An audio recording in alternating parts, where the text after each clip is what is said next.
पिछले लेक्चर में हमने यह पढ़ा था कि हम बीमार क्यों होते हैं, बीमारी के संक्रामक कारण क्या हो सकते हैं, असंक्रामक कारण क्या हो सकते हैं। हम कक्षा 9 के विज्ञान का 13वां अध्याय पढ़ रहे हैं। आज हम देखेंगे कि संक्रामक रोग कौन से होते हैं। हमने देखा कि सजीव जगत की जो विविधता है वह कुछ वर्गों में विभाजित किया जा सकता है उसे वर्गीकरण के तहत, और जीवों का वर्गीकरण कुछ सामान्य गुणों के आधार पर ही हम करते हैं। उनमें जो गुण पाए जाते हैं उसके आधार पर ही हम उनका वर्गीकरण करते हैं।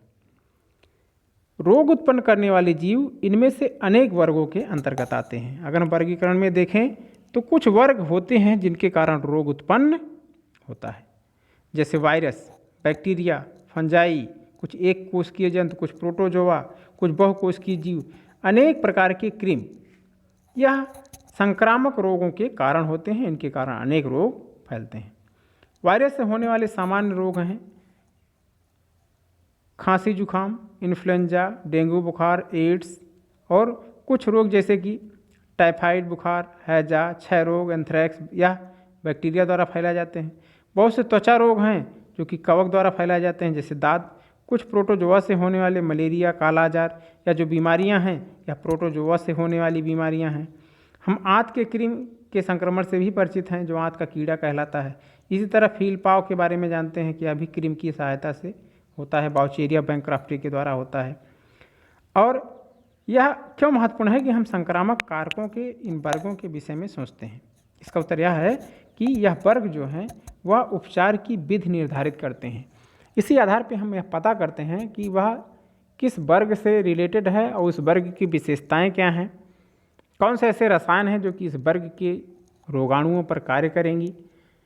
तो वर्गीकरण हमें सहायता देता है इन रोगों के उपचार की विधि खोजने में।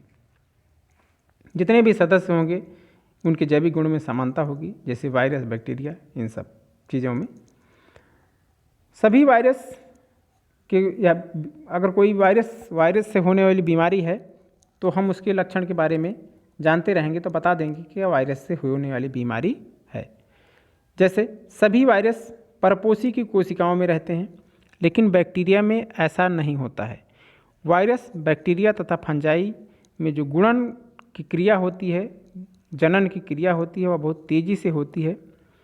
और जैसे कुछ बीमारियां दी गई हैं, जैसे संक्रमित कोशिका से बाहर निकलता हुआ सार्स का बैक्टीरिया दिखाया गया है, और यह बैक्टीरिया जो है वह सफ़ेद रेखा द्वारा दिखाया गया है दोनों में तरफ।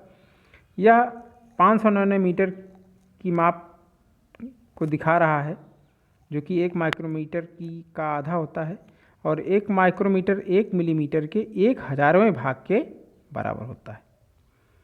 यह जो माप चित्र है इस बात को दर्शाता है कि हमें कितनी सूक्ष्म जीवों वस्तुओं को देख रहे हैं। और इसी तरह एक चित्र दिया गया है स्टेफेलोकोकाई बैक्टीरिया, जिसके कारण मुहासे होते हैं। यह 5 माइक्रोमीटर माप का चित्र है, माप को प्रदर्शित कर रहा है। और इसी तरह दिया गया है यह प्रोटोजोआ ट्रिपैनोसोमा, इसके कारण कालाजार बीमारी होती है, निद्रा, जिसे हम निद्रालु व्याधि के नाम से भी जानते हैं। यह एक तस्तरी नुमा लाल रक्त कोशिका के साथ प्रदर्शित किया जाता है, जिसके कारण इसके आकार का पता चलता है कि यह किस आकार का होता है। इसी तरह होता है लेशमैनिया, कालाजार का कारक, कालाजार व्याधि कहलाती है, उसे निद्रा रोग वाला इसको कहते हैं। ट्रिपैनोसोमा को निद्रा रोगी, निद्रालु व्याधि, और लेशमैनिया से होने वाली बीमारी को कालाजार व्याधि कहा जाता है। यह एक प्रोटोजोआ है जो कि अंडाकार होता है, और इसमें एक चाबुकनुमा संरचना होती है, और इसके द्वारा यह होस्ट को पकड़े रहता है। ऐसे ही गोल्ड क्रीम होता है, जिसे हम पेट का केंचुआ भी मानते हैं। एस्कैरिस लुम्ब्रिकाइडिस यह छोटी आंत में पाया जाता है। 4 सेंटीमीटर के स्केल के माप पर अगर इसको देखें तो एक वयस्क गोल्ड क्रीम के आकार का अनुमान आप कर सकते हैं। तो होता यह है, जब हम तुलनात्मक रूप से देखते हैं तो जो कृमि होते हैं उनमें तो थोड़ा गुणनमंद होता है, लेकिन जो बैक्टीरिया और वायरस होते हैं उनमें गुणन की प्रक्रिया बहुत ज़्यादा होती है। इसका अर्थ यह है कि अनेक जैविक क्रियाएं सभी बैक्टीरियाओं में समान होती हैं लेकिन वायरस वर्ग से भिन्न होती हैं, क्योंकि वायरस और बैक्टीरिया में जो गुणन की प्रक्रिया है, बैक्टीरिया और कृमि में जो गुणन की प्रक्रिया है वह कुछ मिलती जुलती है, लेकिन वह वायरस के गुणन की प्रक्रिया से भिन्न होती है।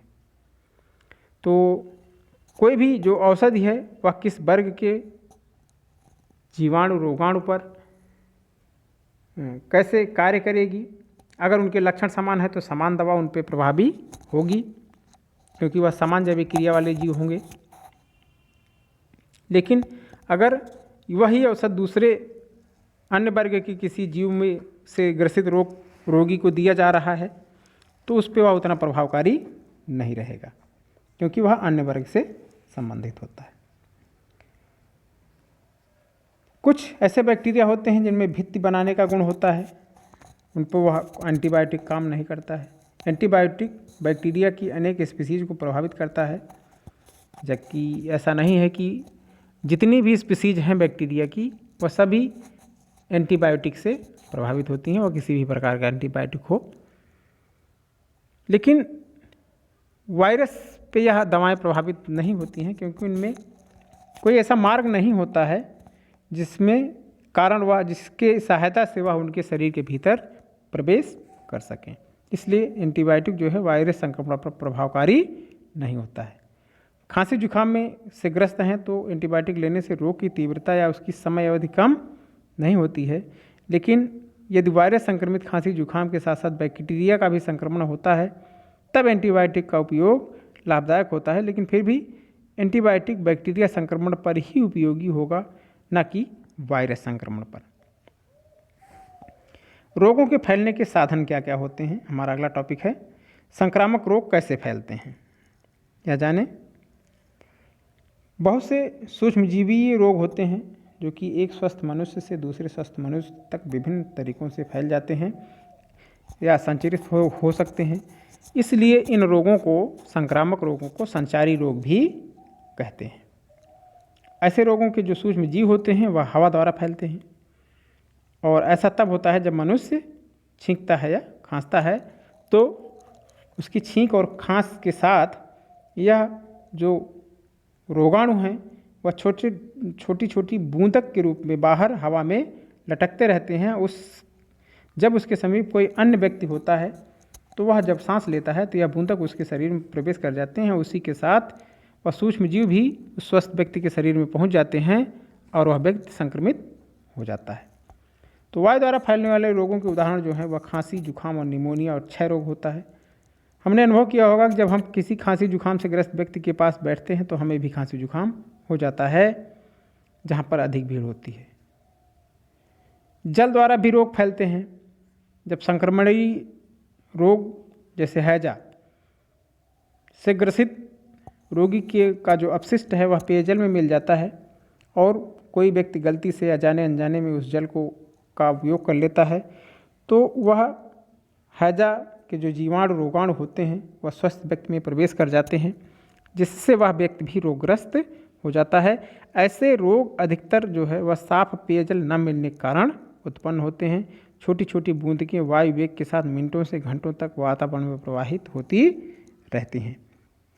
कुछ ऐसी बीमारियां हैं जो कि लैंगिक क्रियाओं द्वारा दो लोग शारीरिक रूप से एक दूसरे से के संपर्क में जब आते हैं तो यह जीव जो हैं वह एक व्यक्ति से दूसरे व्यक्ति में चले जाते हैं, जैसे सिफिलिस और एड्स। ऐसे संचारी रोग सामान्य संपर्क से, जैसे हाथ मिलाना, जो यौन रोग लैंगिक क्रियाओं के द्वारा प्रसारित होने वाले रोग हैं, वह सामान्य जो संपर्क होता है जैसे हाथ मिलाना या गले मिलना, खेलना कूदना, इन सब के द्वारा यह रोग नहीं फैलते हैं, जो कि लैंगिक संपर्क के द्वारा फैलने वाले रोग होते हैं। तो एड्स जो है वह लैंगिक संपर्क के अतिरिक्त रक्त के स्थानांतरण द्वारा भी फैलता है, और यह जो एड्स से ग्रसित व्यक्ति का रक्त है अगर वह किसी स्वस्थ व्यक्ति को चढ़ा दिया जाए तो वह उस भी व्यक्ति जो है वह एड्स से ग्रसित हो सकता है। ऐसे ही गर्भावस्था में रोगी माता से शिशु का जो स्तनपान कराया जाता है उसके कारण भी यह एड्स की विषाणु उस बच्चे में जा सकते हैं। तो हम जिस वातावरण में रहते हैं उसमें दूसरे जीव भी रहते हैं। कुछ रोग जो है वह दूसरे जंतुओं द्वारा भी फैलाए जाते हैं।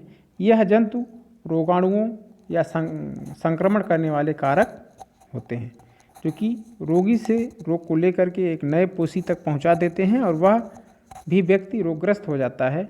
और यह जो वाहक होते हैं इन्हें हम रोग वाहक या वेक्टर के नाम से जानते हैं। सबसे सामान्य रोगवाहक जीव का नाम है मच्छर और दूसरी है मक्खियाँ।